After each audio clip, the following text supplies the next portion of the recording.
Okay. My pad. I can't keep a pad and pen for nothing. Save my life. Okay.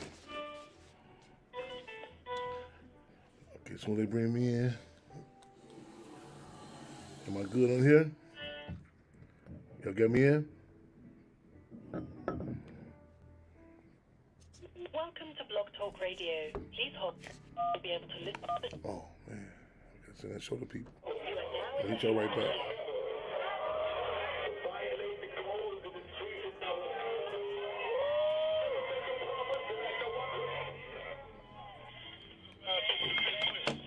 Bring me on in.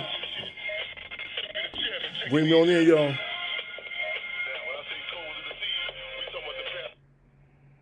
Heads up, eyes open, the fist clench. Y'all know what this is. Let's do this, y'all. Let's get locked and loaded for another episode of Free MR Radio here, Intellectual Radio. In the spirit of making history, taking history, and taping history, y'all. Y'all know what time it is. Y'all can't take a pause for the calls. And let them know what time it is. To their weekly episode, you know what I'm saying? Open those front doors, those back windows, let them know, again, that we are in the spirit of making history, taking history, and taping history, y'all. We locked and loaded, y'all. I'm just sending out a few last minute updates to a few people to come on tap in with us. So, you know what I'm saying? Y'all can let them know. It is give them the call-in number. That's what it is. Mumia JaMal's grandson. Let me see if we can get him. Okay, we just... Now tell him to call in with that. That's what it is. So you can call in. I know I'm missing a few people. Let me get the preliminaries at the way. You know what I'm saying? Before I start trying to do all this multitasking. Oh, weekly episode, weekly program of the Black Panther Party Cubs. Host by yours truly. You know, so we have to make history, take history, and tape history, y'all. 1 second. Y'all bear with us. So as we say, Cub with us, y'all. Hold on, yours truly, Chairman. After time to time, we might get our calls to tap in with us, y'all. Robin Allen, a.k.a. Lady Rage, you know what I'm saying? But again, y'all cruising. No sound control, no set tripping. In other words, you can't say, well, I can't go on the West Coast, East Coast, Africa, you know what I'm saying? Because we might pull up in Ghana, we might pull up in the Philippines, you know what I'm saying? We ride, man. We riding, you know what I'm saying? And it's a lot of subjects we got to touch on. And I know a lot of people want to talk about a lot of things. So y'all get that number locked in. It should be in your memory banks by now. 929-477.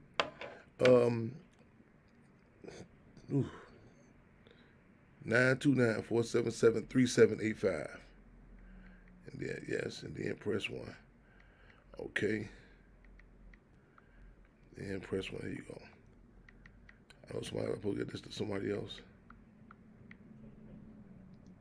Let me send it to my people real quick. Y'all forgive me. Okay.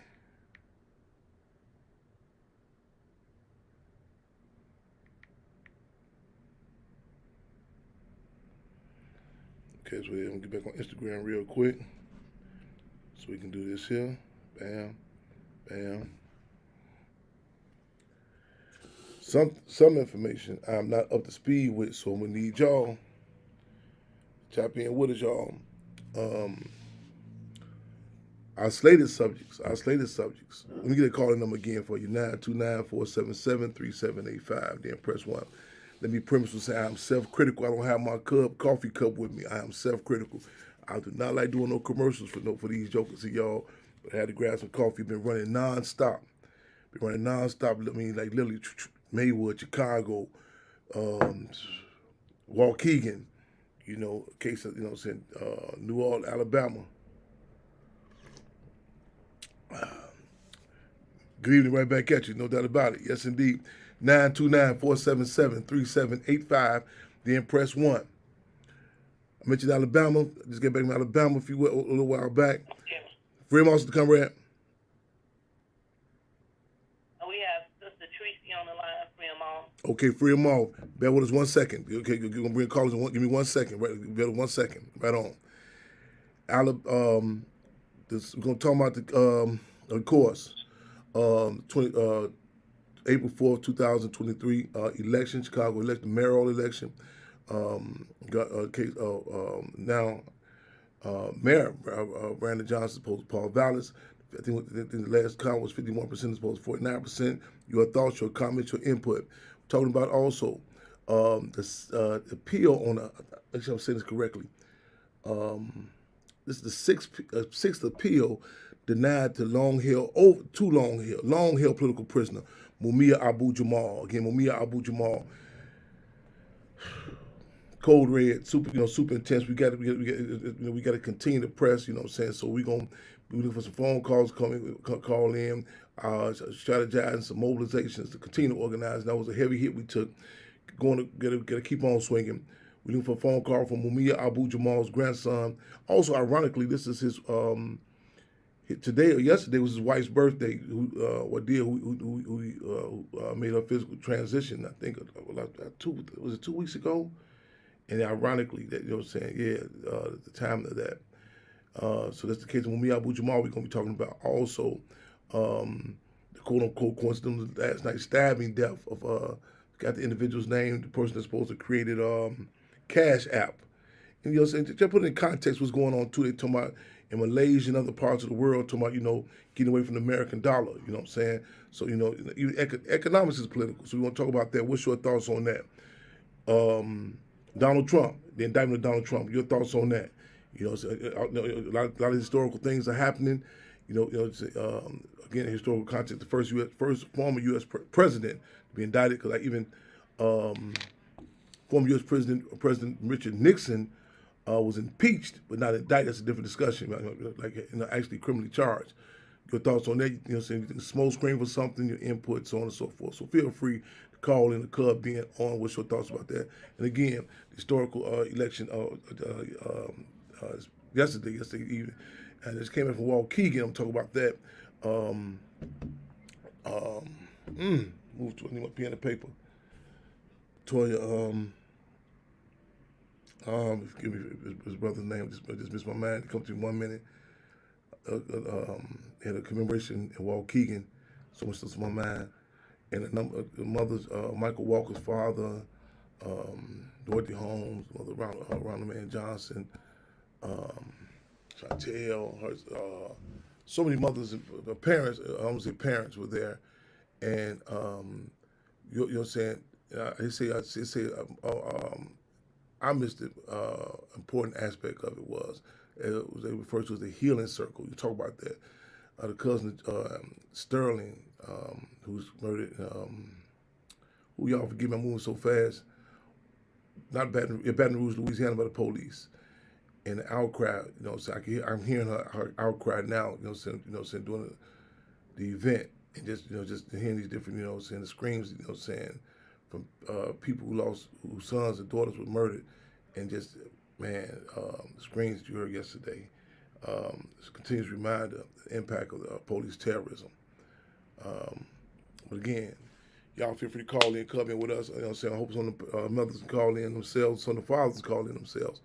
Open door, that's what it is. 929-477-3785. We got some hot subjects to roll on, y'all. Historical times. So your thoughts, where you at with it, ins and outs. Let's go with it. Press 1, 929-477-3785. Press O. I'm moving also on your hearts and minds. I mentioned this came from Alabama. When I was in Alabama, and most other places, y'all know some of y'all seen us tag teaming, you know what I'm saying?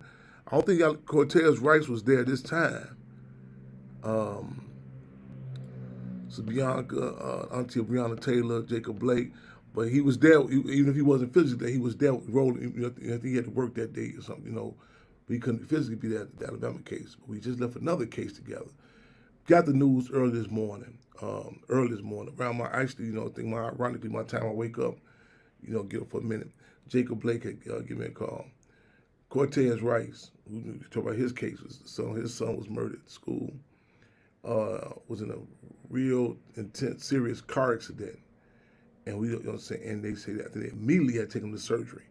So we want to keep him on our hearts and minds, keep you up to date on that. So hopefully, ideally, we get a phone call from him himself, telling us, man, a lot better, saying scrapes and bruises, but we got worried it was a serious car accident. So we're keep him on our minds and hearts, hit his Facebook up and all that, so let him know we're thinking about him. Again, that's Cortez Rice. So we're talking about that also, y'all.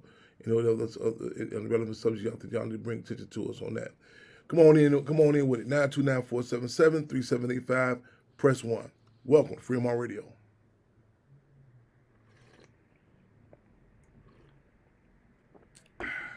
Any callers? Freedom comrade. Right on. Freedom, welcome to Freedom Radio. Calling Q.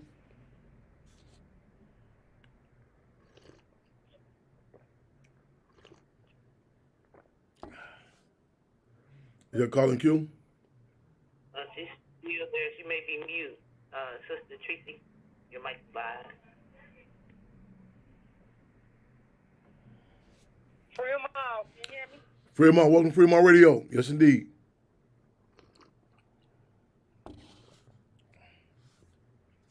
Yeah, hi, Chairman. I was just listening in. I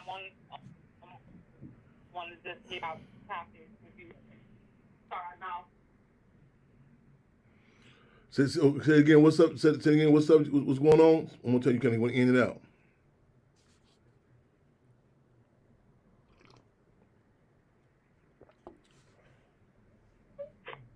Can you hear me? Now you're going in and out. You're going in and out.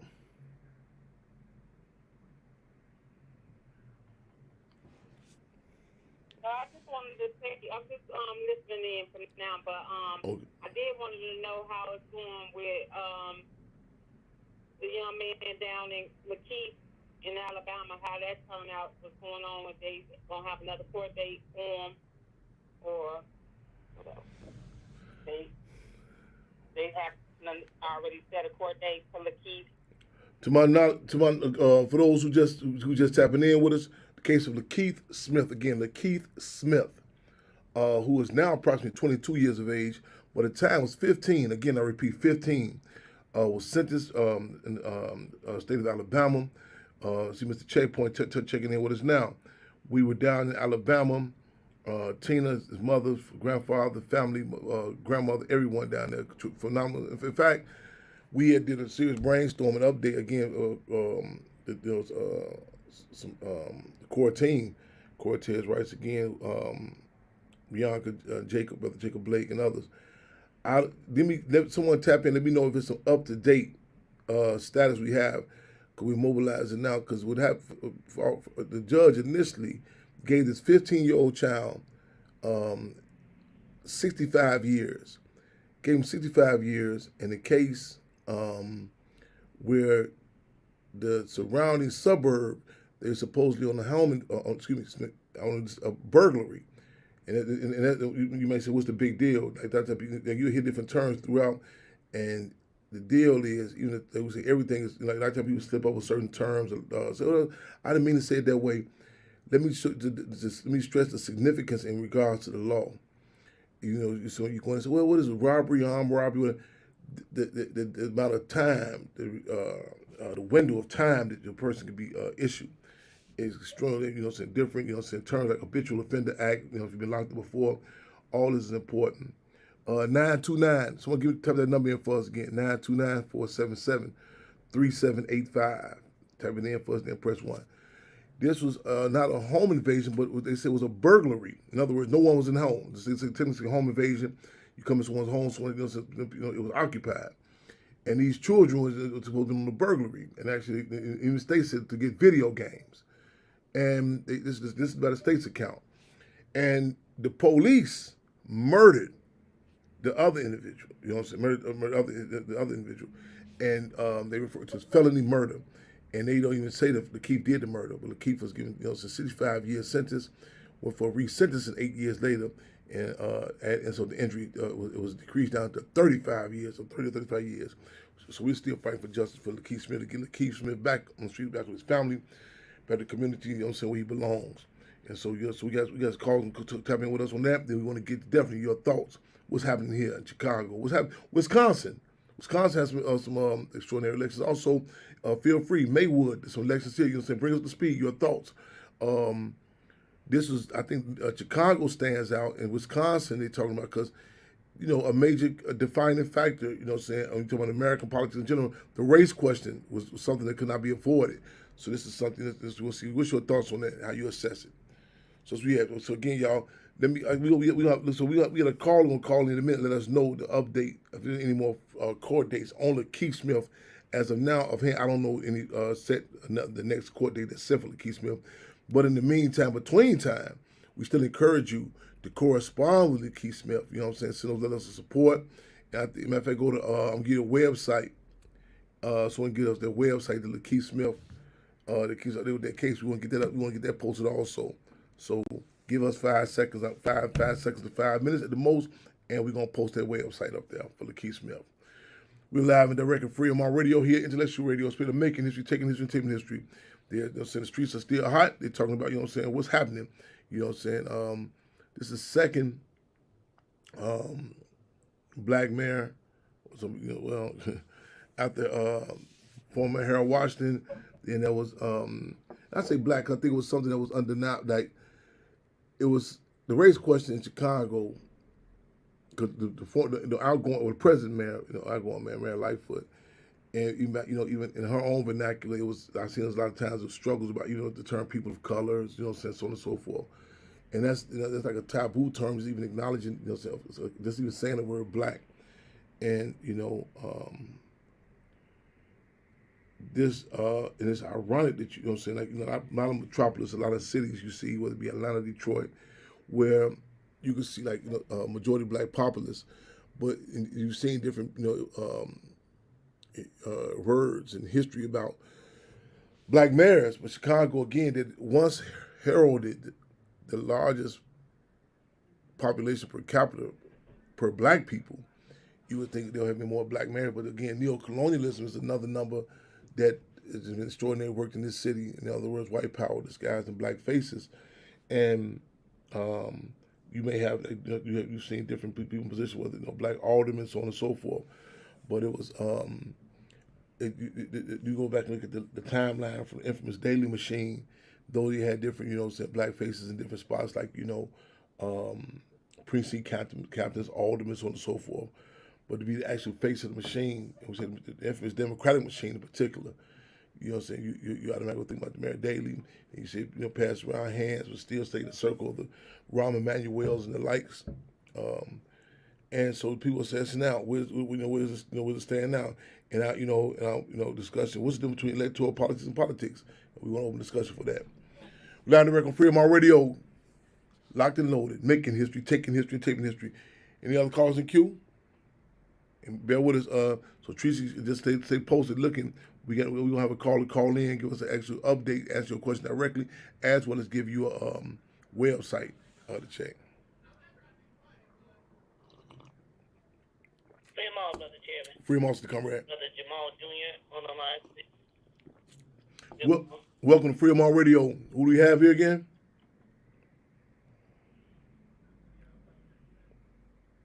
Hey, hold on, Fred.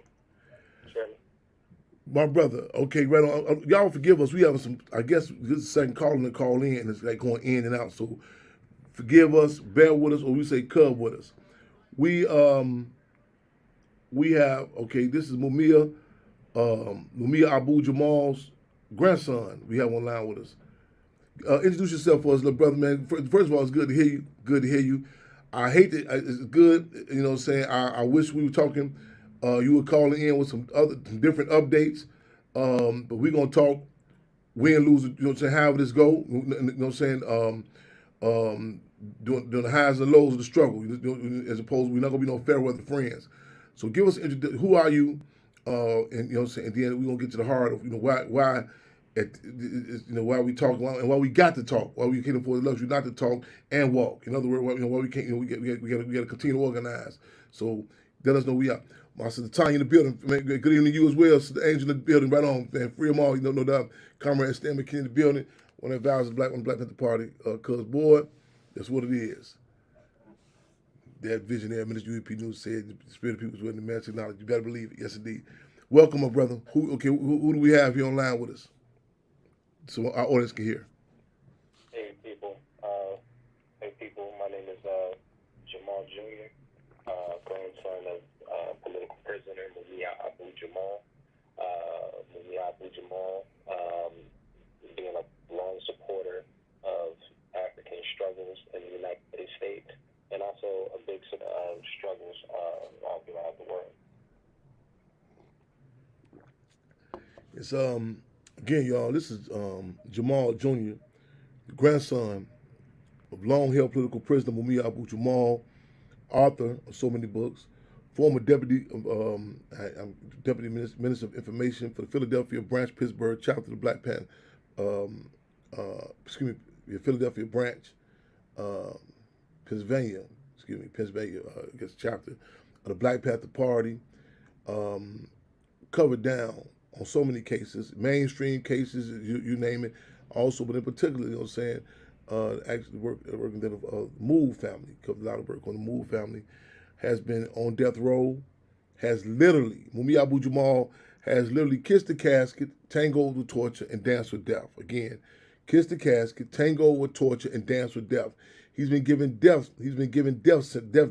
dates, literally. I recall in 1995, when I was in the infamous Galesburg prison, our position was that Mumia don't move, nothing moves. I mean, work strikes everything. We would successfully get Mumia off, technically off death row. And all the evidence that the people put forward, you know, this latest court hearing was, you know what I'm saying, and keep in mind also in context, the conditions that he's been held under. You've seen some of the photographs of Abu Ghraib, Baghdad, with the prisoners, the guards showing how they had prisoners stacked on top of each other naked, dogs being on their private parts, on their groins, etc. And one of the guards was a guard named Grainer that actually worked as SCI Green when Mumia Abu-Jamal was held captive at. So he's up, he's 69, I can't remember his exact age. He's up in age, y'all, you know what I'm saying? This question, we really kind of, push the pedal to the metal again. I know we commend the people, because you know what I'm saying? It has been the people that has kept Mumia alive, and I'm not just talking about the morale question, I'm talking about the security question. You know what I'm saying? So we at a stage now, again, this is Mumia Abu-Jamal's grandson. We're talking now, you know what I'm saying? What happened to this let me make sure I'm correct. This is what just happened, was this the 6th circuit? Or give us the make sure I'm wording and terming this correctly.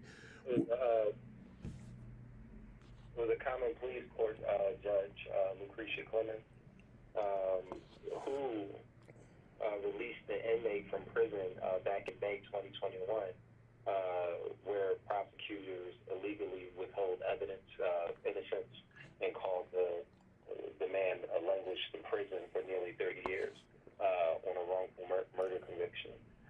So she's familiar with cases like Mumia, right? But the same judge, Lucretia Clemens, just last week, she refused to give my grandfather a new evidentiary hearing or his freedom, which the law required. Evidentiary hearing because of back in 2018 now, boxes of hidden evidence was discovered in the new DA's storage. And inside of those boxes, the star witness of the prosecution beseeched the then DA, McGill, for his payments and where's my money, right? JaMal Jr., can you repeat that for us again? What happened? I said inside of the boxes that was discovered in Larry Krasner, that's the current DA's storage facility or storage room, with boxes marked Mumia Abu-Jamal, right? Clearly. And inside of those boxes, the star witness of his original trial was beseeching the DA for his money. Where's my money? No clear as day. We actually have it posted on social media on lovenotfear.com. So Lucretia Clemens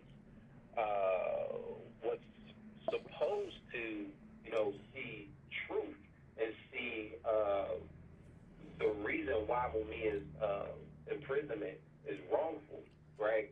Based on her track record with cases, we suspected that she would, do the right thing. And in the case of Mumia Abu-Jamal,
accused, and this was for reference or for framing. This was Mumia's best chance at freedom in the last 20 years, right? So we're going to keep going back. We're going to try to do what we can do to keep appealing, and we're going to hit these streets hard because we can't have it. We can't have them pat us on the back and then stab us at the same time. Right on. Listeners, we live in direct in regards to so many issues, but particularly right now we're speaking in regards to the latest update on the case of long-held political prisoner Mumia Abu-Jamal. Again, long-held political prisoner Mumia Abu-Jamal. We have the grandson of Mumia Abu-Jamal just called in with us. They reiterating some of the blatant contradictions. Someone's posted up there that the judge was a black judge, a woman. And this is the deal is with politics, and and we distinguish the electoral politics from politics. And this judge who is known to move with logic, or be relatively fair, deal with these particular cases. We've seen with the case of Mumia Abu-Jamal the blatant contradictions, and and the best support, the key support, and it comes to those in particular that are, and people in general, but also servants of the people, is that of the people. So we are reiterating, reissuing really, this case, this campaign of Mumia Abu-Jamal, we really got intense heat in regards to getting this comrade, his brother back, back to the community where he belongs. He took hit after hit, health issue after health issue, and again, we've seen, again through the courts, Abu-Jamal has spoken to people when they, a lot of people are not, couldn't even figure how he was even updated. How he got, he is truly representative of the Black Panther Party states that information is raw material for new ideas. So we need that. We need his contact. Again, this is Mumia Abu-Jamal's grandson. I just seen this young brother in California. We just spoke together, myself, him, Frederica Newton, the widows, the nephew of Minister U.E.P. Newton. It was a phenomenal event. And his brother, it was something, again, just hearing them, seeing them. And I'm proud of you. And I know this, this is burdensome to say, to put it lightly, that we've had this type of conversation, but we're gonna keep on fighting, we're gonna keep on struggling. What contact information can you give us in regards to keep updated on the case of Mumia Abu-Jamal, your contact information, and again, what's in the short range, goals or tactics, or not tactics, but moves that's supposed to happen, like demonstrations, what have you, that people are working on, and people want to know how can they contact to get involved and support the case of Mumia Abu-Jamal. So Jamal Green, yes sir. So the campaign that I'm working with is called Love Not Fear. That's LOVENOTPHEAR. And you can spell that on all social media, from TikTok to Instagram. And it's probably the fastest and more direct way to get in contact with me, or getting plugged in to the things that we have going on. You can also go to lovenotfear.com. You can email lovenotfear@gmail.com. The last Jamal at iCloud.com. That's my email. And we're always looking for support. We're always looking for ways that we can kind of bolster the street movement to free Mumia Abu-Jamal, because as we saw, the courts refused to follow their laws that they written and they read and they studied, and decided, Lucretia Clemens decided to side with known racist Judge Albert Sabo, who, at the start of my grandfather's original trial, infamously said, "I'm going to help them fry the nigger." Yes. Right.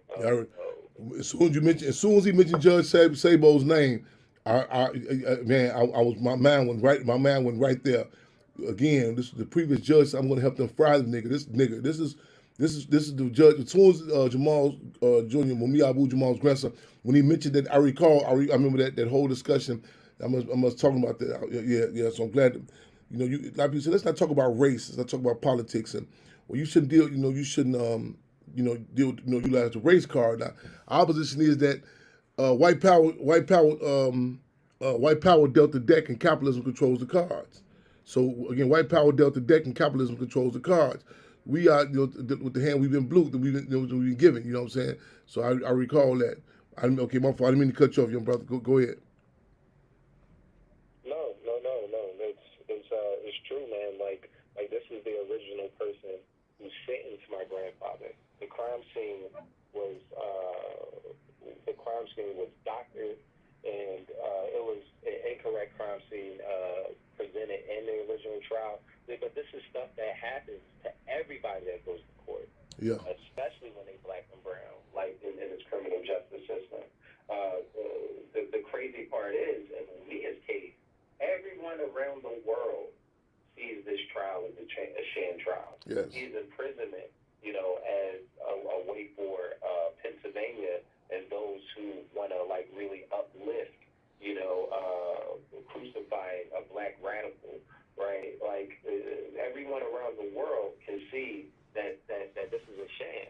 And Pennsylvania, the people that say that they're trying to do the right thing, that they want to do the best thing, they not willing to take the heat for Mumia Abu-Jamal for doing the right thing when it comes to Mumia Abu-Jamal, and that's not right. That's not right. Like we can't be a society. We can't be in a society with these liberals and these false leaders talking about they want to move forward by leaving the brothers that's still alive behind. That's right. The only reason that we're here is because Mumia Abu-Jamal survived shot at the crime scene. He survived being beat to a pulp by the police. He survived 40 years of imprisonment at SCI Green, one of the worst prisons in the state, right? Like he survived.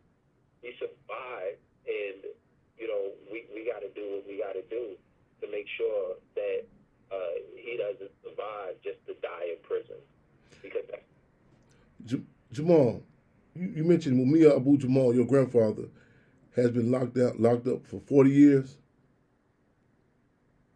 42 years, I believe. 42 years. 42 years. Question. How old are you?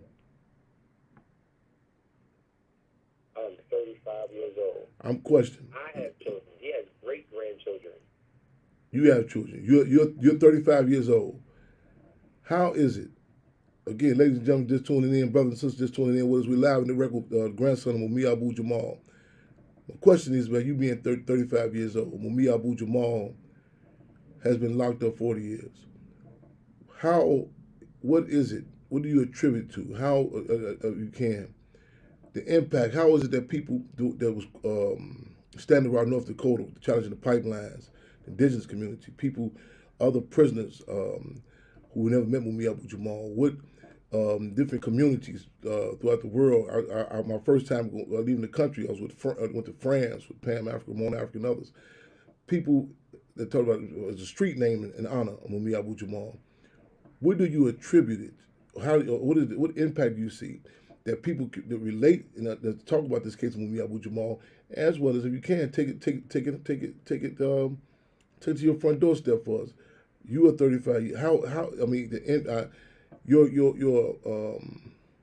passion, connection. I mean, of course, that's your grandfather, but you being he's never been on the streets since you've been alive.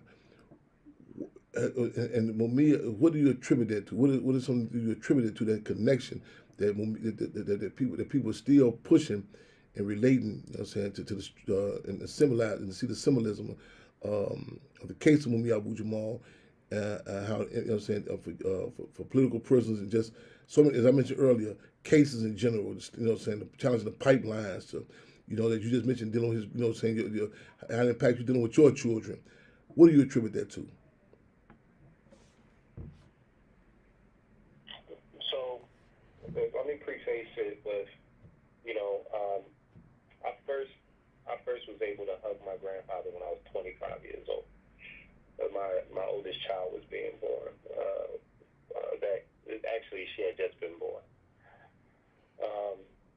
When you are the family of political prisoners, in many ways you're incarcerated too, right? And when it comes to Mumia Abu-Jamal, he's like not just a political prisoner in many sense, right? He's a famous political prisoner, right? And it's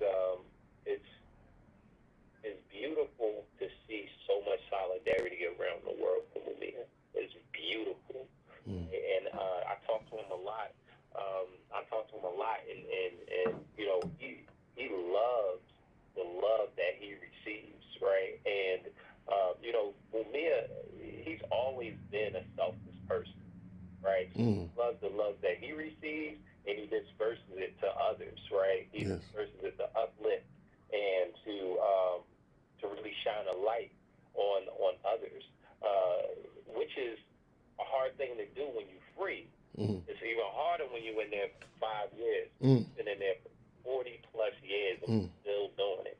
You know, I attribute my grandfather's survival to the people that's in the streets, but I attribute his continued imprisonment to cowardice, racism, and the lack of care for black peoples in this country.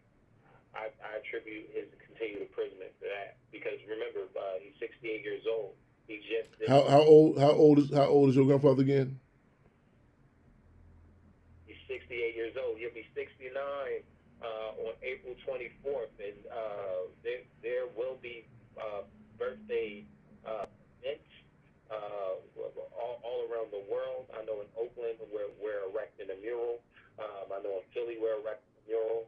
I'm trying to see if I can get a mural erected for Chicago. We in sync. I'm brainstorming as you talk. Y'all hear that? We put out a call to get some and this is going to kind of go into some other topics we talking about today. Also, we want to get a mural erected in Chicago and in Maywood also. So for Mumia Abu Jamal, who will be 69 years, April 24th. So y'all hit us up, inbox me, get us to us ASAP. If you, I don't answer my Instagram as much as I should, but Mumia Abu Jamal's grandson is on here, and y'all he gonna make his. I think he's more technically advanced than I am. I think so. Hit him and say, I'm in Chicago. I got an artist that's going to get this place, and we put out a call. You know what I'm saying? And I'm sure space won't be no problem. You know what I'm saying? Maywood, Chicago, other places. So in other places. So y'all feel free. I mean, let's take this on. Because matter of fact, you can kind of trigger. So I'm trying to hold my tongue, but I'm gonna let the cat out the bag in a minute about this movie talking about for August for Chairman Fred. You know what I'm saying? We really like up the ante. You know what I'm saying? But again. For Mumia Abu Jamal, 68 years old, will be 69, April 24th. This is Mumia Abu Jamal's grandson. We're talking about already Philadelphia and other places. So we're talking New Orleans branch, Louisiana, all the branches of the Cubs, Black Panther Party Cubs there, or people, you know what I'm saying, supporters at. In fact, in Africa. Let's see if we got any context there. For Mumia Abu Jamal's 69th birthday, you know what I'm saying? I mean, again, we just took a hell of a blow. You know what I'm saying? The denial on this appeal, when we Abu Jamal. Let's keep the momentum moving. Let's get some commitments, you know what I'm saying, on this, get this big murals I'm talking about, erected before April 24th. Let's find some sites, get some commitments done, you know what I'm saying, get that done. And I'm going to tell y'all before we conclude what we plan on for August 30th for Chairman Fred. But go ahead, brother, make sure y'all get in contact with us. And he gonna give his Instagram again now too though. But go ahead. Again, Jamal Jr., the grandson of Mumia Abu Jamal. And you think it's something hearing him talk? I just touched down with him. I just came off the stage with him in San Francisco. We just did the event. We had the nephew of Minister UEP Newton, this man, the widow of Minister UEP Newton. We had this brother, man. He came. It was something. But he's 35 years old, and he's talking about the impact. And the first time he was able to embrace his grandfather was when was that? When was that again? One more time. When was the first time you said you were able to embrace, to hug your grandfather? How old were you? 25 years old. 25 years old. Man, you 25 years old. Mumia was on death row, and a lot of people said it was a uphill battle. And we're going to talk about that. We're going to talk about just in struggle in general. People tell you stuff is not worth fighting for. Whether, you know what I'm saying, whatever you feel, we're going to talk about this, you know what I'm saying? And, man, I remember going to visit with Mumia Abu Jamal. He was still on death row then. And I went to go visit. Me and Pam was talking to him. I can talk about it now. My visit was about to conclude, and I ran over to the other side to catch Russell Maroon Schultz, who made this transition, another long-held political prisoner, and there was no contact. They had no physical contact when we Abu Jamal had that. We got him off death row, technically, but they still trying to kill him in one way or another. They still trying to kill him in one way or another, y'all. And they tried tuberculosis, different forms of chemical biological warfare. We got to press this here. You know what I'm saying? That's one aspect what we're doing to bring attention to this case. So hit them artists up, you know what I'm saying? You know what I'm saying? And man, we want to find that space. You know what I'm saying? We're gonna do a big thing right there in front of their location. But go ahead, brother. Go ahead what you were saying before I cut you off. My fault. Go ahead. No, it's fine, you know, and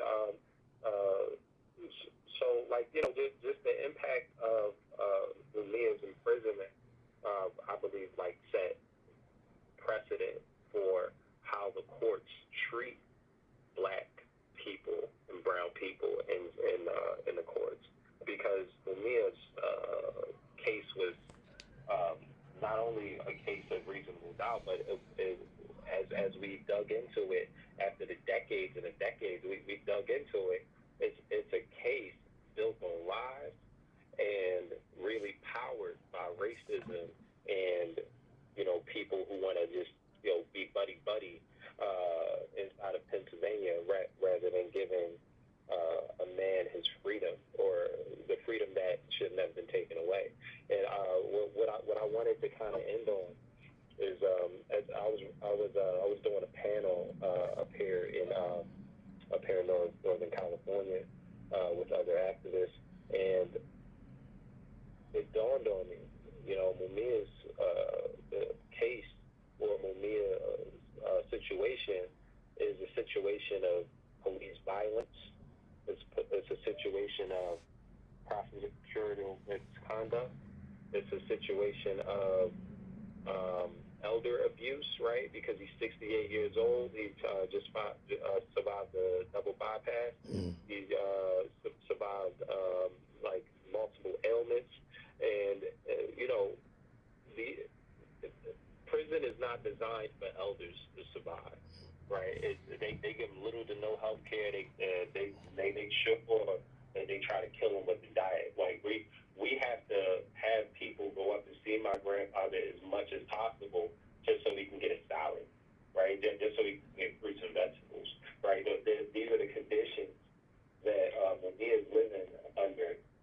It's the same conditions that he's living under, right? But I do want to like really think about how we talk about Mumia JaMal and other political prisoners, because their issues are today's issues, right? Like, even though they try to compartmentalize today's issues and say that like this is police violence, that this is court violence, this is racism.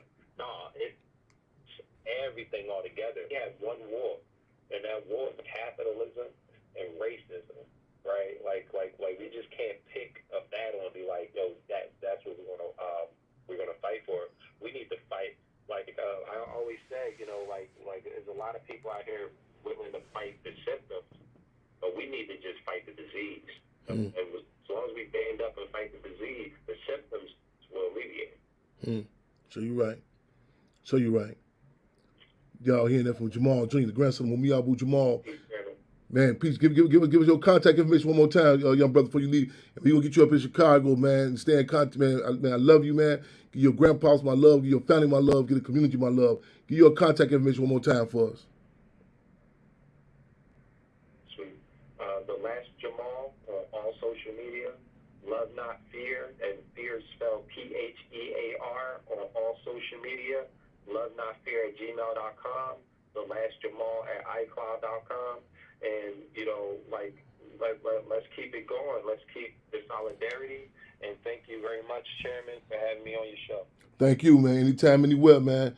Love and respect. We got your back like a backpack, and we got your chest like a bulletproof vest, y'all. We live in the record. We're making history, taking history, taking history. I'm going to talk about something else, too, y'all. Okay, y'all. With me, JaMal grandson. While we bring our next call in, Q, you know, so we got so much stuff happening right here. The Anti-Terrorism Bill Omnibus Act. Again, the Anti-Terrorism Bill Omnibus Act, which meant the emotions a lot of people was tapped into, which, if you look through the fine print, was used to stunt and stifle Mumia Abu's ability to challenge his status on death row. You got to get the fine print again. So like JaMal Jr. just said, that's just dealing with the health care, just dealing with the economics. Everything is political, y'all. Stick with us, JaMal Jr. So, comrade, bring our next call in. I know we got callers in queue, because we moving and grooving. It's a hot time. We talking about what happened the election in Wisconsin, the impact of that. The election in Chicago. You know what I'm saying? The city, what a lot of people call a great melting pot, but you're talking about, man, a lot of people call it a great divide. You know what I'm saying? With certain countries, the race and class contradictions, what surprises, upsets. What's your thoughts on it? Live in the rec on Freedom All Radio. So, Conrad, we got callers in queue? Brother Chairman, no callers in queue. Callers, if you'd like to come into queue, please press 1. Call, I need y'all to call in with us, 929-477-3785. Press 1. 929-477-3785. We got a couple of events coming up, too. I forgot, I recall I was in Oakland some years back, and we came outside. This was before I got locked up. This is 89 or 1989. And I said, what people all dressed up for? And we thought, what's going on? And I forgot, and I don't want to sound sacrilegious, it was Easter. I said, damn, I be so moved. I said, man, you can't get disconnected. But I seen some people coming in, and I was coming in Maywood this morning, about 4:35 this morning. I left Waukegan, stopped, man. I say sometimes, I'm a Panther Cub. I said, remember, you ain't no octopus, can't be 8 places at one time. I tried to drive down. They had the after party, the victory celebration. Mayor-elect Brandon Johnson. They say, well, Chairman, you pull up things over. I try to pull through there. I come back in to sum that up, to come back in and pull in Maywood. I said, where they going? And they were going to church about 4:30 this morning. And I said, what is that? They say, it's a big thing going on. You know what I'm saying? And not to be stereotypical. After you see how people go in crowds, your first man, what's I don't want to sound like this. But they giving away what's going on, So I was like, man, what's going on? And they said, no, it's Sunday, Easter Sunday. I said, okay. So that was this morning. So there's a couple events going on too. Okay, where you at? I just seen Cassandra Greer tap in too, just that matter of fact. I think, I don't know if it's age range they're talking about, children donations, y'all tap in. And I need that reminder where people can drop, matter of fact, I know y'all can get into the Hampton House, we make sure, they get out. But toys, bags, book bags, school, pens and papers, and I think it was, I don't know if we're doing clothes, I forgot, but give me a reminder on that. Yeah. Jacob Blake, you tapped in. I need an update on Cortez Rice also. What's the status on Cortez Rice? Horrible accident late last night. I was so tired. You know what I'm saying? Jacob Blake called me, and we don't never. Hey, keep our phones on.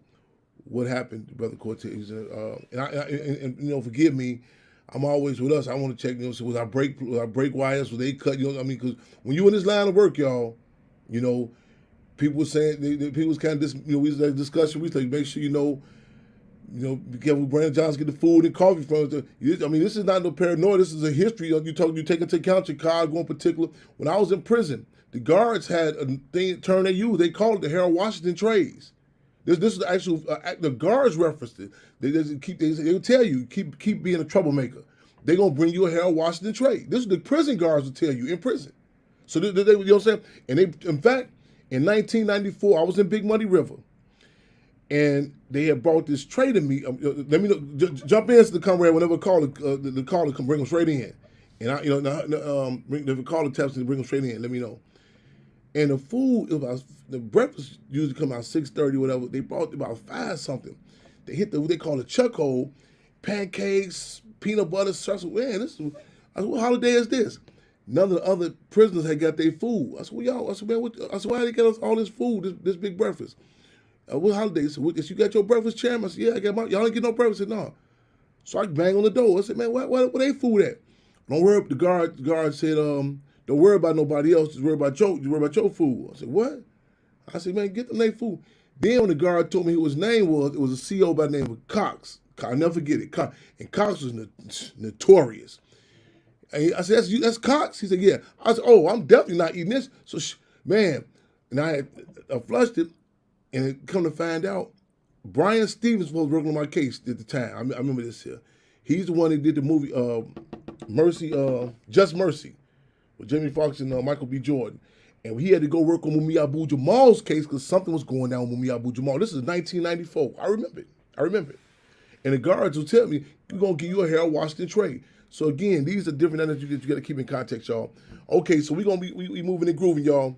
I need them contact information. We get updates on Mumia JaMal. We get the artists on deck. I need y'all to get on top of it, help us out, I need we need the people because I'll be like let's do it. And you know, so we talk about the case of Keith Smith. We need people to pick up. You know, those your marching orders. Let's roll with it. You know what I'm saying? You know, that's one of the dynamics that distinguishes revolution from war. War, you gotta come in, check in with the colonel, with the lieutenant. You know, so what you do. Revolution is a climate. You know, so the ante is up. The vice lords doing the free medical center. What? Man, you heard about the disciples? They get a free breakfast program over there. What? You read the new song James Brown talking Black and Our Pride? It's a climate. You know what I'm saying? So I should be hearing about, hey, Chairman, they got the mural. It's up and ready to roll. It's ready to roll. It's on such and such street, man. The artists from such they did a big old mural, Mumia JaMal. August 30th, y'all.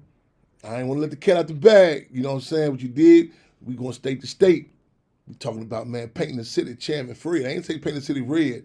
We talking painting the city Chairman Fred everywhere. Real talk. Murals, and scorched earth. How they say it in Vietnam, scorched earth. We going to painting the city Chairman Fred. That's right. So get ready to get on down. You know what I'm saying? Live and direct, y'all. What's happening? How y'all shocked? Okay. Come on with us, Sister Comrade. JaMal, we have to find you on the line, Fremont. Welcome to Freedom Radio. Sister Cassandra in the building. Welcome to Freedom Radio. How you doing, Sarah? I'm well in this end. How about you? How you holding up? Man, Chairman, I'm floating. I had to call in to just tell you again, and you and Mother Queen Comrade Akua, I appreciate you all so much because you did something for the city of Chicago that you have never did before, and that's publicly stand with an elected official, and he deserved that. You just didn't stand with him as an elected official, you stood with him as Brandon Johnson, and you know people turned their back on him. I never saw so much coonery in my life in this city. You know, the true people, their colors truly came out, and you know I'm not ducking names. You know, it's the people that I stood on the front line with that I never thought would go against this man, this black man that has did nothing but try to make our city better. You know, I'm not one to praise elected officials. I'm saluting a black man that has stood on the front line for us and deserves to get in the position that he got in, and he didn't get in there because of money or gift cards or gas cards or food. He got left from pure people power and a higher being. So I just wanted to tell you, Chairman, that I thank you much for stepping up when so many people turn back, especially black men, turn their back on him. And I thank Queen Mother Akua for stepping up because I know that that's not the norm for you all to do, but you all saw something in him that made you step up, and I'm forever grateful. And I know that he's forever grateful. He already told you that, but I wanted to just, you know, call personally and say, because when I brought Mr. Johnson to you, you know, you was hesitant. You didn't know. You know, Mm-hmm. you're going to check him out. You came and you heard him speak. You see, you liked what you heard because, like you said, he was just a genuine person. He wasn't trying to sell no dreams. He wasn't trying to make no promises or nothing. He was just telling what we know is already happening here. So I just want to let you know that I'm forever grateful. And I thank you because, you know, when it wasn't popular to support or stand with him, you did. And it was never really popular because we were always the underdogs. But, you know, I believe in the first shall be last and the last shall be first. And that proved yesterday people power. Chicago stood up. And I'm forever grateful. I'm forever grateful to everybody in this city that voted for him. You didn't make the wrong choice. You know, you didn't let promises and lies and fake, phony-ass politicians or supposed to be leaders sway your thoughts. You know, you had fortunes like Black Men United, who I really used to respect. But how the fuck is your name, Black Men United, when you're standing with this white man that's endorsed by everything that's against us? You know what I'm saying? JaMal Green, I stood on the front lines with him. How the fuck is you standing with Paul Dallas when we were fighting against the FOP and everything that they did to our people, but you stood with this man? I'm talking about people like Tyrone Muhammad.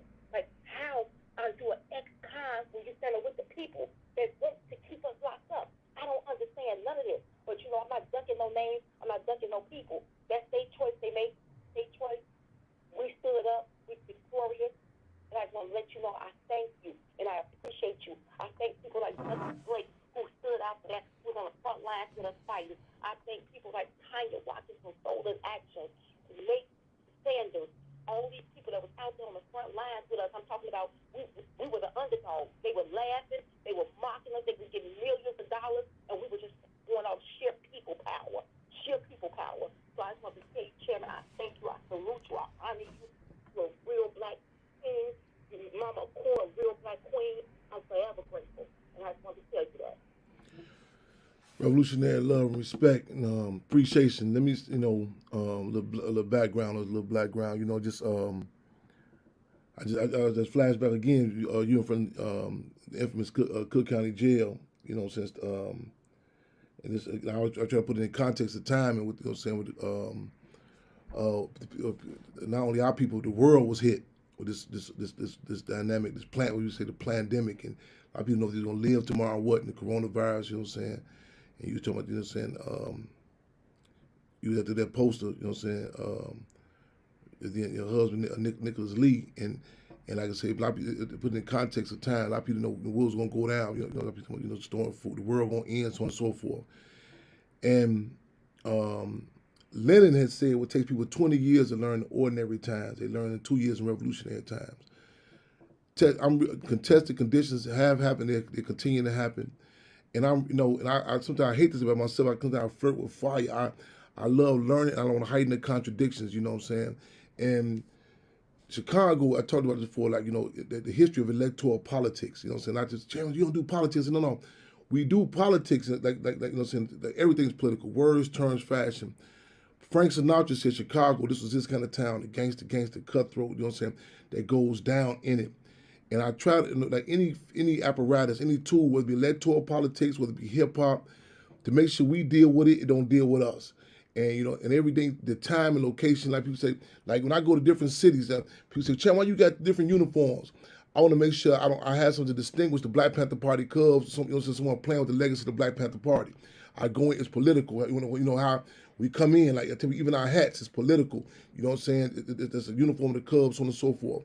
And even down to the timing, like politics, like real estate, time and location, like different hip hop artists. I would say, okay, I come on the stage. They say, come. I said, no, wait for a minute. Dave Chappelle Block Party. When I came on the stage, how I came on the stage. You know what I'm saying? To put that, to distinguish. You know what I'm saying? That we're using this tool of hip hop, and come. You know what I'm saying? Now I wanted to make sure, like I said, because sometimes, like in this, even in the electoral political field, like other rings, like they just don't want to say the word black. I mean, it's like. You got to be a code. You can say every other entity, and we've seen case after case where we like Ralph Ellison, invisible men and women, and you know what I'm saying. And I was like, man, the day of the election, I want to say where I was at. You know what I'm saying. First, this was the red line. We touched down. I ain't going to talk all the details on how it happened or with Ada Park. You know what I'm saying? Because again, I talked about it is a touchy spot with us, y'all, about electoral politics. It is, and it's what I'm saying. I went to early vote in Olive Harvey, and the way I was treated, you know what I'm saying? And I overheard Cassandra Greer, I heard you, when she was talking to people about the post, how you doing, welcome, that's an aberration. And we got to talk about that, y'all. Like, why we don't engage. It's like the police will come through, they extra hot in our neighborhoods the day before election. You know what I'm saying? It's not by coincidence. And we have to talk about this. Like, during the days of Fannie Lou Hamer and them, they would tell us how many jelly beans in the jar. We want to talk about this, so it's not even a lot of times the person themselves, but the machine, and also to come in knowing they're coming in with their limitations. It's set up a certain way, but to be able to extract certain concessions and certain discussions. Like you say, well, is this person going to, now is the mayor, they're going to do this, they're going to make the sun, what about the weather in Chicago? Can they make it hot every day now? Listen, any phenomenon, any dynamic, I tell people like, you don't, Isley Brothers song, you can't say, man, I don't listen to that music. They didn't find me no relationship. They couldn't find a hotel for me. There are certain dynamics, you know what I'm saying, like ingredients, you know what I'm saying, the space to even have a discussion. They can be utilized. Just even discussion, even acknowledge You know what I'm saying? I mean, acknowledge black people. You know what I'm saying? And like I said, and there's gonna be some struggles. Let me be very clear on that. But in so many cases, whether it be music, whether it be, you know what I'm saying, people saying other communities, they disrespected them. Whoopi Goldberg apologized for disrespecting certain communities. We like, damn, we didn't know that you can even do that. Did you know what I'm saying? Just the image of even acknowledging black people, this is a stage in the game, especially in the city, that race is one of the most, you talking about the red line and the property. We gotta have these discussions, y'all. You know what I'm saying? And I thank you, sis, Cassandra Greer, just to let even, like I say, it's certain moves and certain times. Like I say, you know, I can't. I tell people my last name is Hampton, not Houdini, and I'm able to navigate in certain arenas. But at the same time, I never want to never can compromise who I am. You know, so I tell people I'm Chairman Fred Hampton Jr. Going to be on April 7th, April 1st. You know, this is this is my calling. And you know, and I stated before him being a mayor elect, I was, you know, saying, man, let two apologies really ain't my thing. You know what I'm saying? And because and the respect was reciprocal. You don't see me right on. Thank you, Chairman. And listen, and we can have differences. You know what I'm saying? However, the respect in so many cases, our community is not being respected. So we want to seize the time to acknowledge that. And again, define forces, you know what I'm saying, an arena just to have the space of the discussion that we, you know what I'm saying, that we exist in, and damn, they're not actually not existing. Is, you know what I'm saying, you talk about the conditions in Cook County Jail, at least acknowledge that. You know what I'm saying? I'm gonna say, people say, well, how did you, your first contact?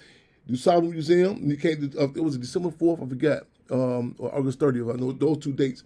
We have the Chairman Fred, I think December 4th. Then at the Hampton House, historical landmark status, and you know what I'm saying. And like I said, I remember in 2004 when there was a fight that had a street named after Chairman Fred. I literally remember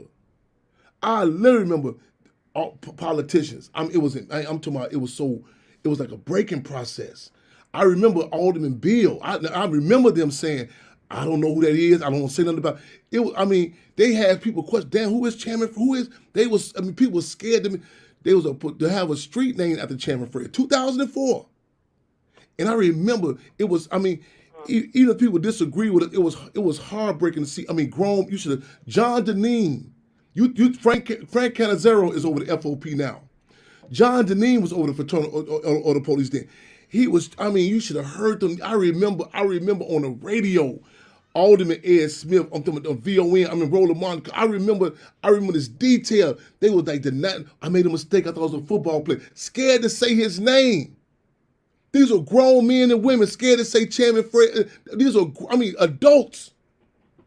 And I remember in that city hall, Dorothy Tillman, sister they locked up. I can't believe this. I'm forgetting her name. Who I'm talking about? Former 24.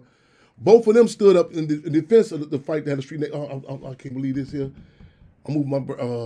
I'm gonna give you her name in a minute. But this, both of them. I remember I remember this. I remember there was so much that went down, and it was like, oh. I'll give you her name. I'll give me her name in 1 minute. Both of them, they're still on the right side of history with that, and you know what I'm saying. And and you think this was a graphic. You're like, damn, Chairman Fred was assassinated. The Defense Mark was assassinated, and so just to even acknowledge that. So again, and there's so much, y'all. Again, just to have a discussion, and this is a hell of a time. You know what I'm saying. People say, well, man, what's your thoughts on it? You know what I'm saying. And again, I'm a realist, not a racist. We have to acknowledge this race contradiction. You know what I'm saying? Some people, like that old thing about black people ice not cold, white people ice cold, black people ice, that still sticks in the minds and hearts of certain people. You know what I'm saying? So be ready for it. It's like throwing up. It's gonna be some stuff that you're like, damn, I know I felt this way. I thought this way. But these are conversations that must be had. Let's seize the time, y'all. You know what I'm saying? And encourage a welcome struggle, you know what I'm saying? And again, everything is political, even including electoral politics. And so that's why I made sure I was in the hood to touch down. When I shook his hand, it sticks in your mind. And a lot of times people say, man, even if people say, well, man, I got some struggles. Well, that struggle is opposed to, most of the time people are seeing politicians. Let's be honest, y'all. It's been, you know what I'm saying, it's been at the Bud Billick, just even seeing them at the Bud Billick parade when they come through, and at the most you get a t-shirt thrown at you, you know what I'm saying? Let's up the ante with entertainers, athletes, artists. You know what I'm saying? I'm gonna say this. Right. I'm gonna say it may have to acknowledge. You know what I'm saying? It's no way. I mean, the conditions that's going on in Cook County Jail, the condition in these schools, all these. You know what I'm saying? People, you know, again, ain't selling no gift wrap. Everything is perfect. We ain't, man. We want to. Like I said, I'm real. I'm a tough critic because I hold the line. I am a revolutionary. You know what I'm saying? But I look back and say the deal to be able to deal with certain forces, certain entities, and the respect. I'm real big about respect. In fact, we say no. I just covered a potential relationship the other day where somebody was bringing a proposal to us to do something. They say, Chairman, that can benefit you financially. I said, man, you didn't smell that disrespect that came with that? I said, I'm good with that, man. This is it's like a clothing thing. So I said, man, what about this big clothing thing? You know, I said, I hear you, man. I said, man, real. I said, man, and I tell we get used to it. You know what I'm saying? And we got to struggle for that. We got to struggle for that, y'all. And this is stage in the game. You know what I'm saying? We've seen when politicians would come through, entertainers, rappers. You know what I'm saying? It's a case right now. NLE. I forget his name. This young dude got two young ladies. These girls, these black young ladies. He get them by their weave. He walking both of them like they dogs. Like he got them by their hair weave. He walking NLE. He walking and then listen to the lyrics. It hurts. I'm saying he walking like they dogs, and what they saying. I'm to the two young ladies, and you notice I ain't said sisters or brothers. I ain't called them that, because it comes a point in the stage in the game, y'all, where we gotta up the ante. We can't relate to just simple race nationalism. You know what I'm saying? I ain't all this everybody black. No. It comes a stage in the game. How Kim Il Sung in North Korea told the U.S. no, the South Koreans they with you. Well, you know what I'm saying?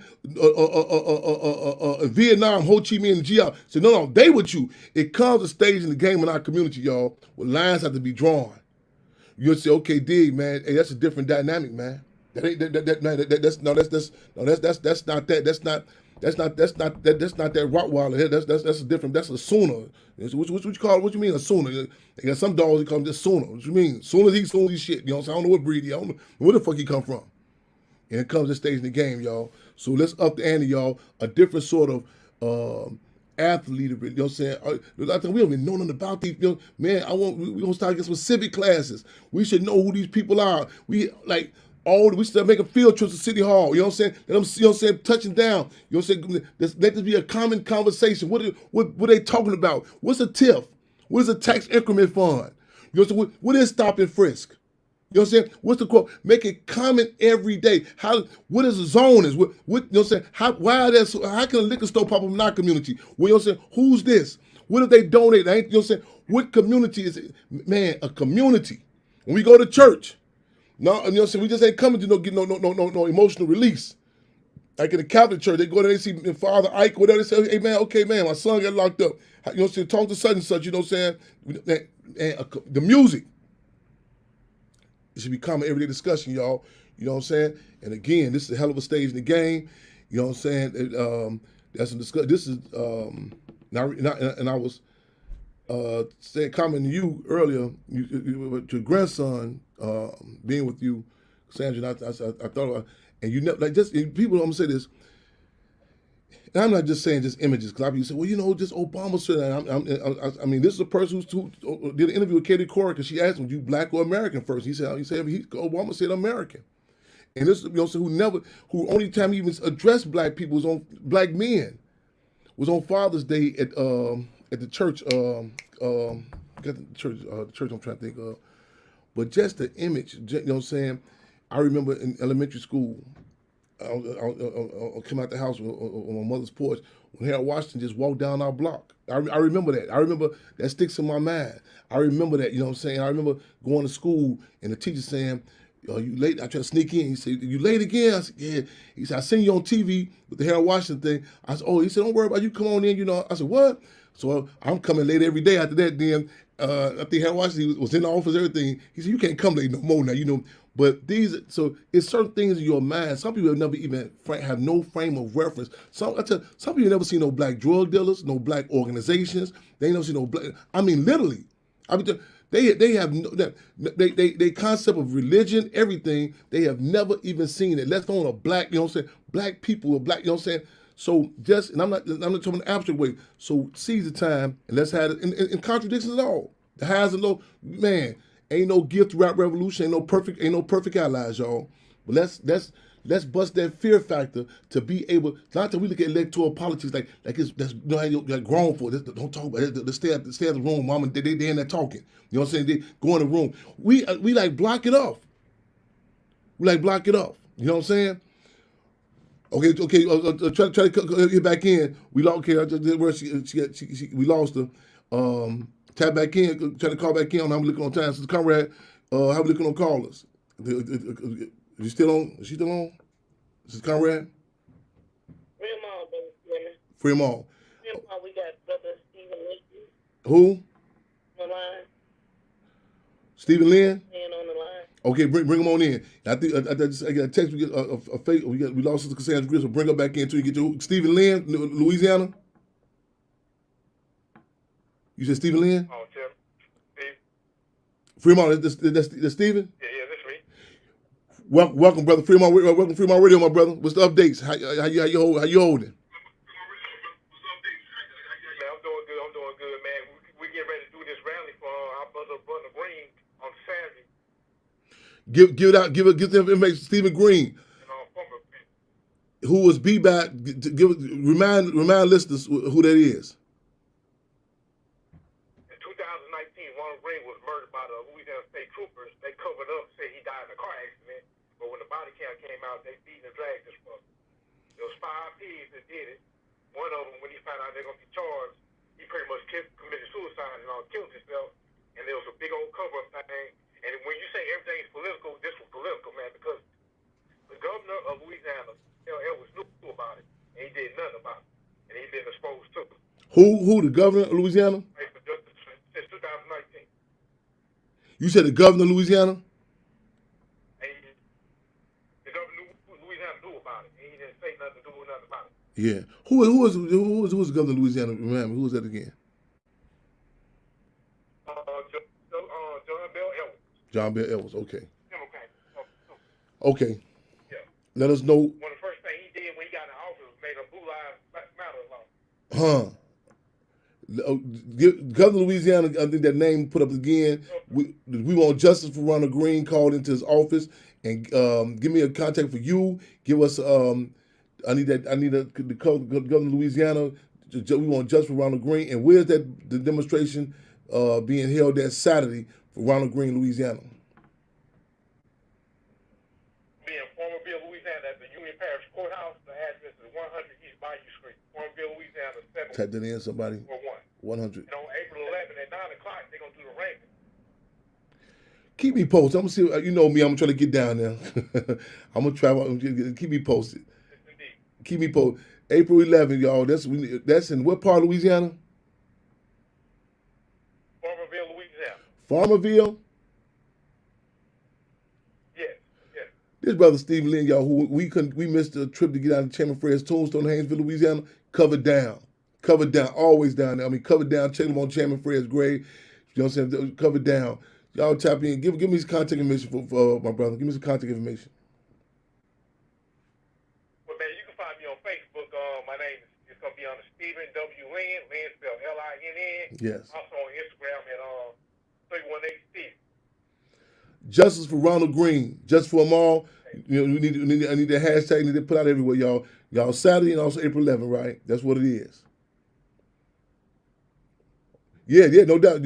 Yes, yes indeed, Vestria. My people close. It's definitely close to my people at Farmerville. It is. That's what I say. Stephen Lynn, he covers down. It's close to where Chairman Fred's buried at, down by Haynesville Street, all that. Haynesville, Shreveport. Yeah, all this that area. Got the other place down there too. Yep. Yes indeed. All right, my brother. Okay. Any other contact or closing information? Updates? You lost him? No, that's about it for right now. You know what I'm saying? But I'll keep you posted on everything. Thank you, my brother. We appreciate you, man. Revolution, love, and respect, and appreciations. No problem. Right on. Free them all, yo. We live in the red. All right, so comrade. Okay, Vestry. If we can't bring, I think Cassandra, if we click her back in, or the other call, we got to back back in? Before we close out? Did she come? Did she click back in?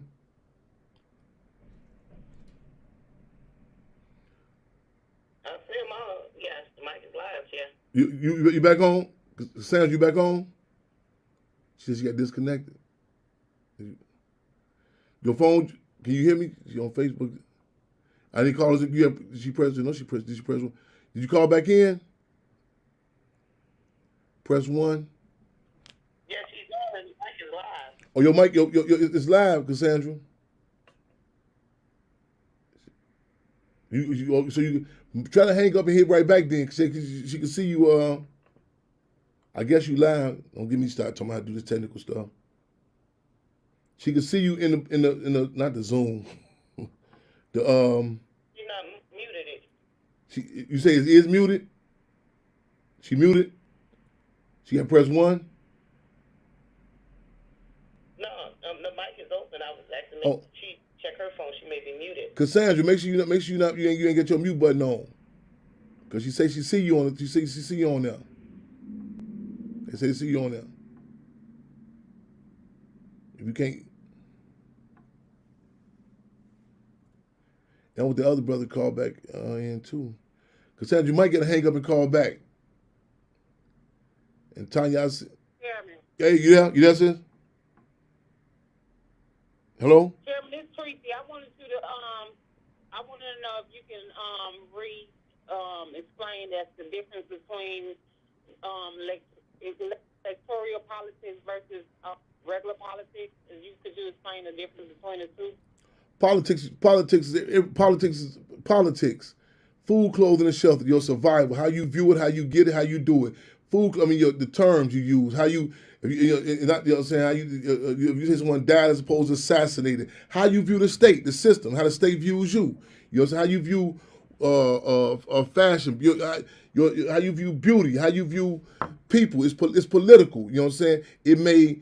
The law, you know what I'm saying? How you view the law? If you believe that we're free, if you believe that you're free, you know what I'm saying? How you what do you need to believe something is a factual? Do you need if you need a white person to tell you that? That's political. You know what I'm saying? It's the political. Someone how you were fed, who gave you your first food, how you look at electoral politics. You know what I'm saying? How you it's political. It's you know what I'm saying. Electoral politics is simply the process of engaging what people call it the democratic process of voting, office, or the election, or so-called, or yet in some cases, the selection of officials. But you know what I'm saying, hairstyles, how you know what I'm saying, like in China, what period of China do you relate to? What how you view men, how you view women, how you view black men, how you view black women. It's political. It's not just simply that of astrological, Virgo, Sagittarius.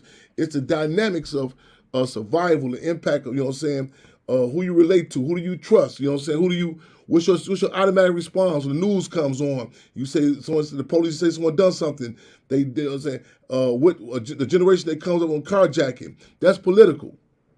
You know what I'm saying? Because of the Grand Theft Auto games, the sort of video games they were given. You know what I'm saying? With food, you know what I'm saying? How they think to get food. You know what I'm saying? Or sometimes just even doing it. That's political. Do you steal or do you take? That's political. You know what I'm saying? Who do you take from? Who do you sympathize with? You know what I'm saying? When you hear of a case, automatically, what triggers you to say, okay, well, I can see this. How you view race, or do you view race? How you view a movie? You know what I'm saying? What you know what I'm saying? How you know what I'm saying? When you come in automatically, do you automatically criminalize black men or black people? You know what I'm saying? You automatically find justification for white people. You know what I'm saying? What light skin, dark skin, all that's political. It's not just simple as you know what I'm saying. How you know something as simple as well, I just didn't feel this way. Your gut feeling is political, and it could be a result of someone being fed a generation before your first concept. Man. Shit, keep hanging up. She's trying to get on there. Okay, shit. Okay. We got more than one call in queue. Could that be it? Sister Comrade? We do have another queue. Yeah. She's trying. Okay. Do you see her still lit up? Is she still in the queue, caller queue? No, Okay. no, I missed the number. Okay. So Period. let's see if we can bring. Okay. Thank you. Let me. Okay. Yeah, let's go. Try one more time. Try again, and then see if we bring her in. But yeah, and yeah. Before they cut us on the radio show, try again, Cassandra. Then so we can bring her in. Press 1, and then so we can take out. How many people we got in queue now? Okay, we have Sister Monica on the line. Welcome, Fremont Radio. And then if Cassandra pop in, just so we can click it in also. Welcome, Fremont Radio.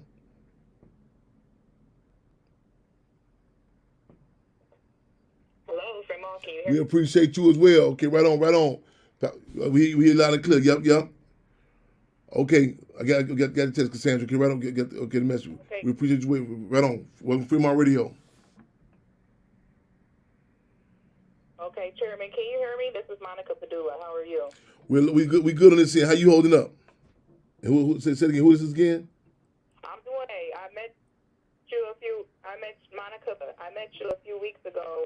You came to Western Michigan and for the Black Grad Student Association anniversary. Right. And you spoke there, and I came up and let you know that I'm facing a case in KZoo.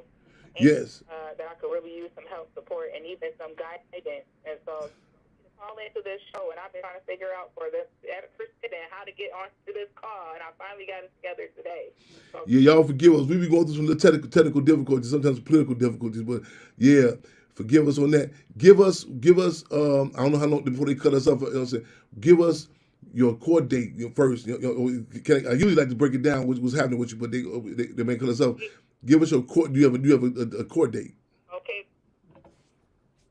Yes, it is April 18th. Now, that is the trial. It is April 18th. I have a settlement conference on April 14th, and I don't plan to settle. So I plan that the trial will be April 18th at 9 a.m. in Kalamazoo at the 9th Circuit Courthouse, 227 West Michigan Avenue in Kalamazoo, Michigan, in Courtroom B. And I'm being tried by or it's being overseen by Judge Bridenstine. Now, I don't know if you on my Facebook, if you on Instagram or nothing with us, but if you can post that up there on our social media sites and get it out to us. I need somebody before they cut us off, y'all. Give me an update on Cortez Rice also. I need that. We need that. Give us. We need an update. What's your Instagram? Instagram is the chairman. No, it's official chairman Fred Hampton Jr. Yep. Okay, thank you. And you want me to send that to Po- you in the message? No, if you can you post it up there? Can you post? Are you able to do that? Can you post it up there? The court information. Tag you. Okay, tag me. Yep. I don't know all this stuff. Yeah, tag you. Okay. And long story short, I believe I'm experiencing political oppression. I believe I'm being as an example to suppress the movement of activists, black activists, especially in the city. I was a part of a mass arrest on October 8th of 2021. We were protesting the way that the city was using the police to terrorize the houseless encampments in the city, which do include black citizens. And so the first day I really showed up to protest one of the removals of one of the houseless people from a place where they were camping out. I actually encountered another fellow demonstrator who had been arrested, and he was having trouble breathing after his arrest. And so I went to try to advocate for him and see if he was okay, advocate for him to get medical care. And I was told to get back. They tried to keep me from really seeing what was going on with him. But I stood my ground, and I recorded, and I told him I wasn't moving. I wanted to make sure he got help. He was having a hard time responding, and I guess the officer decided to instead arrest me without announcing arrest. And so she just started, she assaulted me and maced me in my face at close range without announcing an arrest. And so I defended myself by returning mace spray to get distance between me and her. And during the course of that, I was de-arrested by the other individuals that were there demonstrating. All of this just happened, one thing after the other. And when I was de-arrested and getting some space so I could figure out, get my wits about me, another officer, a white male officer, ran up behind me, and I couldn't see and he grabbed me around my shoulders and body slammed me to the ground. I ended up having a sprained scapula and thoracic sprains in my back after that. I was incarcerated over the weekend, and I was denied medical care, phone call, and wash for the mace spray that I still had on my face for the first 20 hours of incarceration. I'm being held currently with 4 felony charges and a misdemeanor is what they're trying to press charges against me for. For the past year and a half, I've been really rallying to try to help people see the truth, see what's happening, to wake up, support, and pressure the prosecutor to drop these shit. But here we are a year and a half later, and we're going through with trial. So I could use support. I could use guidance, just to hang in there. And I did get in touch with the People's Law Office to get a little feedback from them about what they thought about legal strategy, because I do have a public defense. This is where it's at now, T-minus 13 days until trial. So we're trying to pack the court, and we're also trying to get the change.org petition signed. If people have time to go on to change.org, the name of the petition is Drop the Charges Against HOTOP 10. HOTOP 10. The original that was What's the name again? What's the name again? Change the charge. Say it again. all charges. So say your name again if you can for us, please. It's Drop the Charges. Yes, Drop the Charges Against HOTOP 10. HOTOP, the number 10. HOTOP is the name of the street where the protest took place, where we were all arrested. I'm the last one standing with all assigned charges. I was offered a plea deal, but the plea deal was to drop all the charges if I plead to a felony, and the felony was felonious assault of an officer with a dangerous weapon. They say because I defended myself with mace spray, that was a dangerous weapon. One of the other charges I have is also felonious assault with a dangerous weapon, and that's because I was carrying a flag. And so they used that to say that I hit the officer in the head with a flagpole. Although that didn't happen, when she attacked me and grabbed me, I dropped the flag, and so we tapped her on her shoulder because I lost control of it. And so they really built up this case against me, and the public defender really doesn't have a lot of seems to not really have a strategy built up, and encouraged me to take the plea, and said that was probably in my best interest. And I said, no, I will not take that plea because that put me at risk of even more danger the next time I come into contact with an officer, and they've already built up this bias that I'm a person that fights officers. Let me sidetrack 1 second. Just hit me. Forgive me for this here. Justice Howell, so Mother Toya. That's the case I was in Waukegan for yesterday. Justice Howell. Forgive me, y'all. I know I had a brain block earlier. Justice Howell, Toya. That's the event coming in Waukegan. My brain's catching up. Man, love, appreciate you as well. Give us this. You are in, sister. You are in now. The case in hand. You're in Kalamazoo.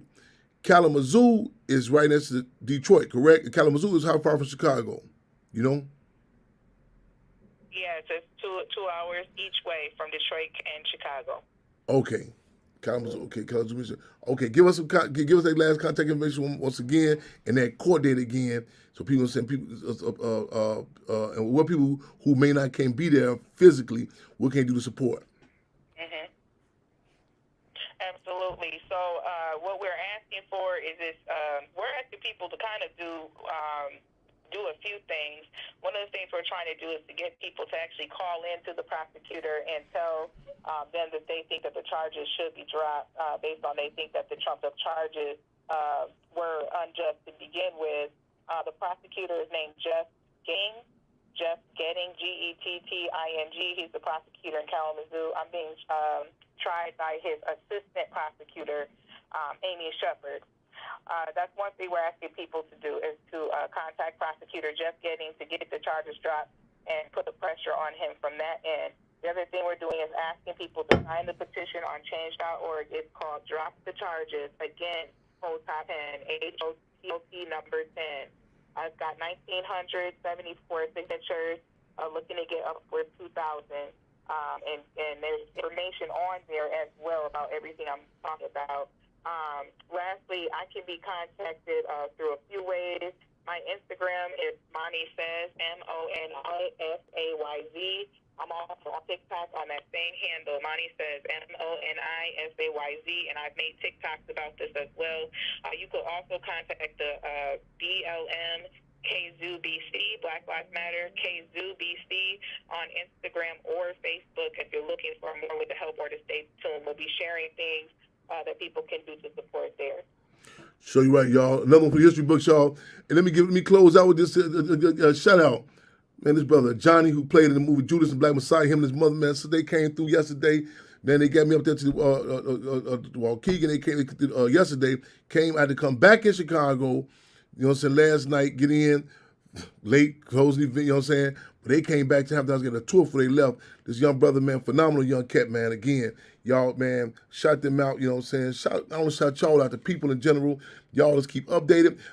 We missed a few things about the Trump indictment and also the Wisconsin election. So be on point with that. Y'all got y'all marching notice. We got the Mumia JaMal case, the updates in Chicago. You know what I'm saying? How you feel about it? The historical election, historical times. You know what I'm saying? Let's have discussion. Let's heighten the contradictions. Not just discussion, not just no bunch of, as Chairman Fred called, intellectual masturbation. No bunch just talking.